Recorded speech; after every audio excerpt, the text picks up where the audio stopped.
Alrighty, folks. Welcome back to this video.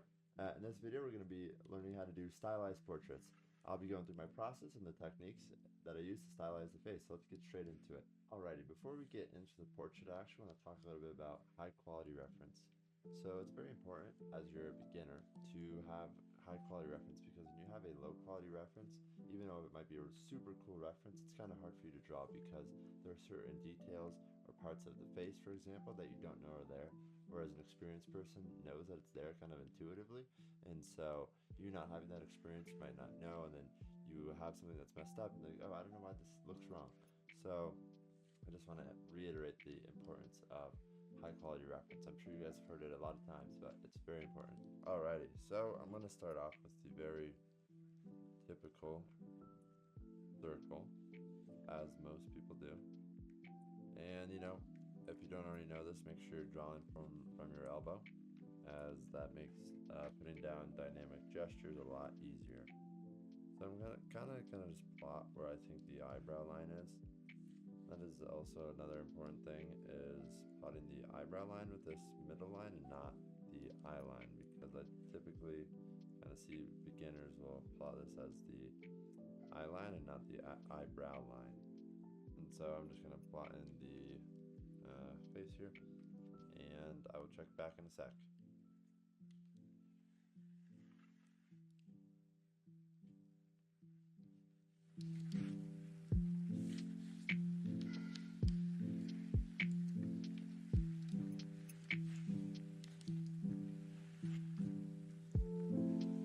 So I brought in the second reference just real quick for demonstration purposes.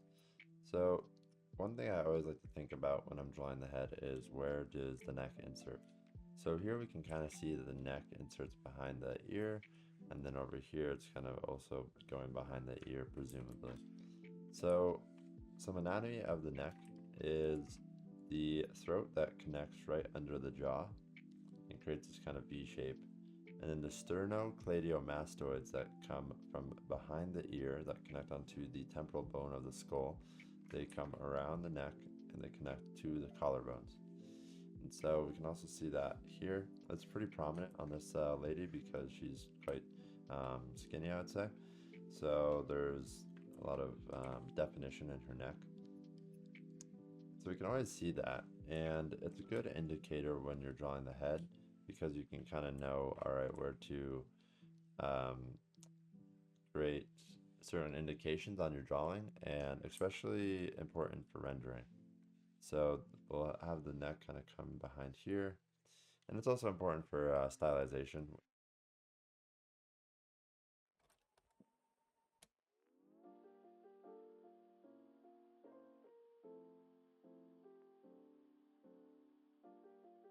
Hey y'all, Future Malachi here.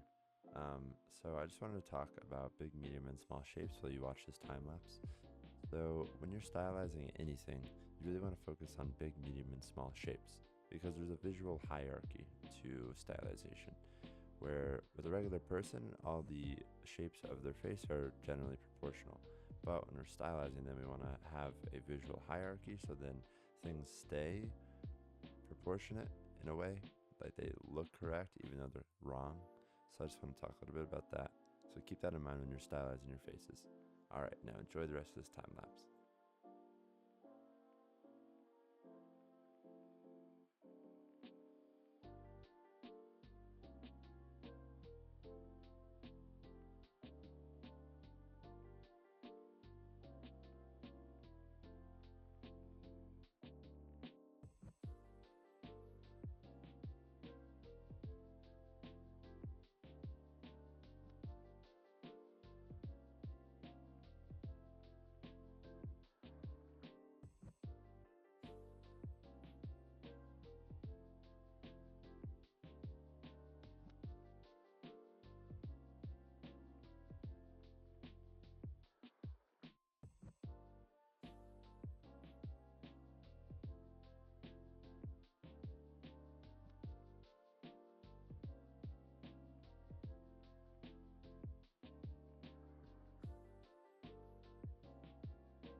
Alrighty, so as you can see, I've finished up the drawing process.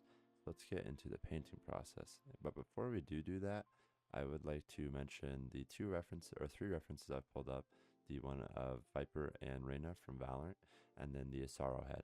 So first I want to talk about the Asaro head and its importance when in your practice. So the Asaro head is basically just the head broken up into simple planes. You've probably seen it before. And as you get more experience with the Asaro head, you'll be able to light a head from imagination. And so it's very crucial that you kind of learn these planes and know which bones correlate with what planes and all that kind of stuff. And then as far as the two references from Valorant, those are going to be our painting references for today. I thought that we could do some stylized painting along with the stylized portraits, so that's what we're going to do. So let's get right into it. Links of the tools shown in this video can be found in the description.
So after I've laid out my flat colors, I'm going to render this. And the way that I'm going to kind of tackle rendering this is by following the art style of Valorant. And the way I'm kind of breaking this down in my head is starting off with that iconic white rim light. And then I'm going to render the face out in the way that I see how they render the face of the actual Valorant art. And the way that I see that they render is by breaking up materials, face, hair, all that kind of stuff into shapes. And it's really just like 1, 2, 3 values that they break it up into. So for the face, they're mainly breaking up the different planes of the head into different colors. So for example, we can see that basically the cheeks and the lower side jaw planes of Reyna's face are broken up into just one color, maybe two, and then the nose has that little highlight on it, and then it has a stronger highlight on it. So the color range of the art style is very minimal. It's not a huge color range, and that's kind of the way I'm attacking rendering this piece.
Well, I think that just about wraps up the video for today. If you enjoyed, please consider leaving a like and subscribing if it helped you in any way. If you'd like full, unrestricted access to my Photoshop documents, full res images, step-by-step process images, as well as the full hour, 2-hour time lapse, they'll all be available on my Patreon. Well, I'll catch you guys in the next one. Thank you so much for watching. Bye.